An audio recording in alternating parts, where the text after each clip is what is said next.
I've been wanting to book journal now for a while. I've seen other people doing it online and it looked really relaxing and fun. So this fall I got this notebook from Notebook Therapy, which you don't have to buy a notebook that was this expensive. Like a lot of the journaling notebooks are like $30 to $40, but I did get another one from Amazon that I'm enjoying documenting. Like every week or so I'll put pictures in and just kind of write down what I did.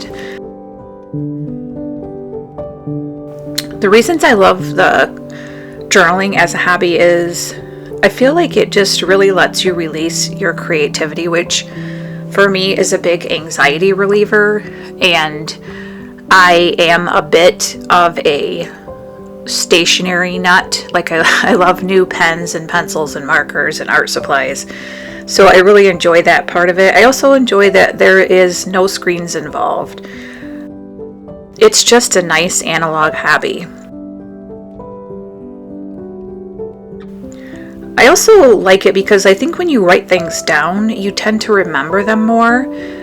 And I know like when I annotate a book, like with little, underlinings or sticky tabs or whatever, that I tend to pick out more from the book, like quotes and things, and really enjoy it. And then I can go back and, look at my favorite quotes from the book. And it's kind of the same way with the reading journal. It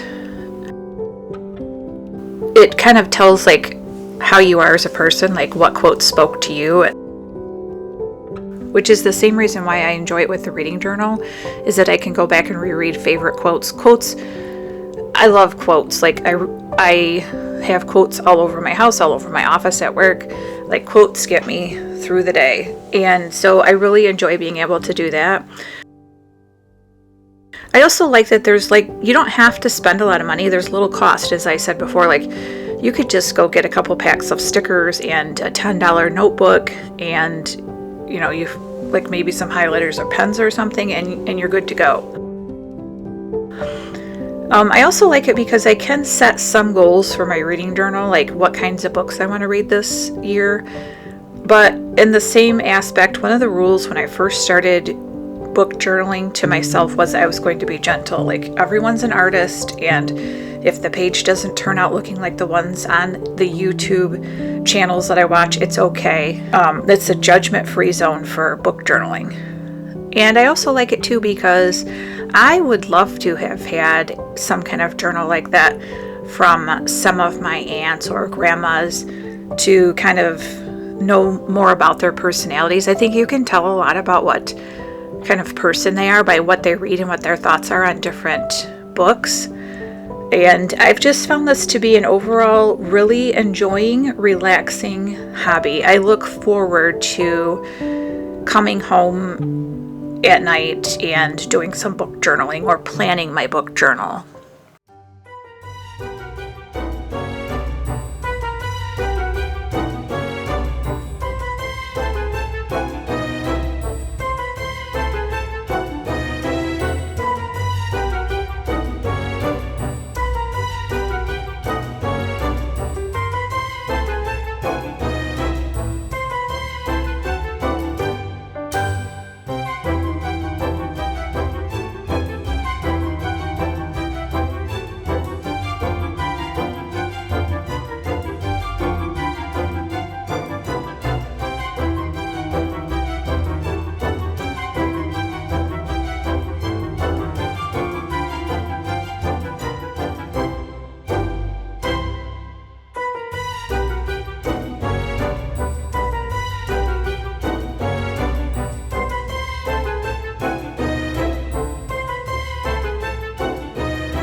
And now for a peek at my 2026 reading journal setup.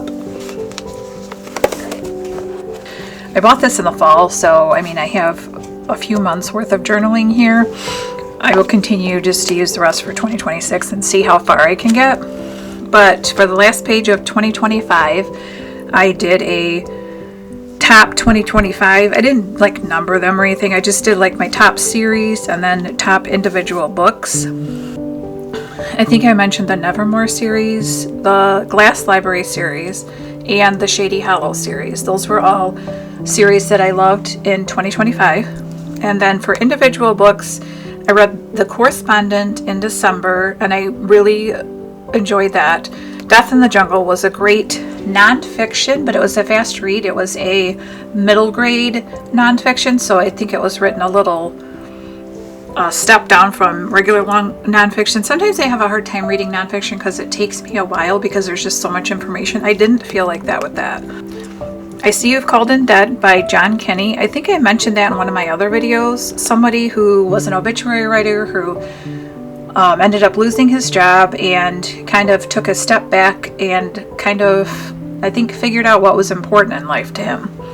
Where Wolves Don't Die was a book that I picked up at the 2024 Harbor Springs Festival of the Book. I guess it was historical fiction taking place in the 80s about the Indian people and their children and how they were sometimes swept away to those like Catholic schools. Also Frozen River by Ariel Lawhon. I really liked that book. It was also a historical fiction. It was told in the perspective of a midwife. So anyways, those were my top picks for 2025. So I started my cover sheet, which you probably saw earlier in the video. Just did some stickers and some little stippling dots and some stars. Here I'm going to track my series that I'm reading. So I've read all of Shady Hollow. I still have a couple more left to go. I've got some other series on here. The Discovery of Witches series, which I've only read one of, but I want to read the rest. Three Pines series by Louise Penny has a ton of books. I've read like half of them. Anne of Green Gables, I want to start. The Glass Library. And I also put some goals down here. I want to read 5 nonfiction books in 2026. Like I said, nonfiction takes me a little while because it's so packed full of information, and I like nonfiction. I have quite a few on my shelf that I want to read, but it does take a little bit. So that's one goal. I want to read 5 classics. I have some Jane Austen I want to dive into, as well as the Anne of Avonlea series. And then I want to read from what I own. I have quite a few books on my bookshelf that I've picked up at book sales or that people have given me. So I want to try and really do that or read from the library. This is my spread for what I've read so far. So I've read 2 books, and then I'm kind of using like a color coding system as far as what month I've read it in. And then I just drew the bookshelves, the bench seat, and the plants and things like that. So I'll just write the titles in, and like I said, color code per month that I read them. I know some people color code per audiobook, per ebook. I don't really read a lot of ebooks. I might have a couple to read, only because they're not offered in regular book form.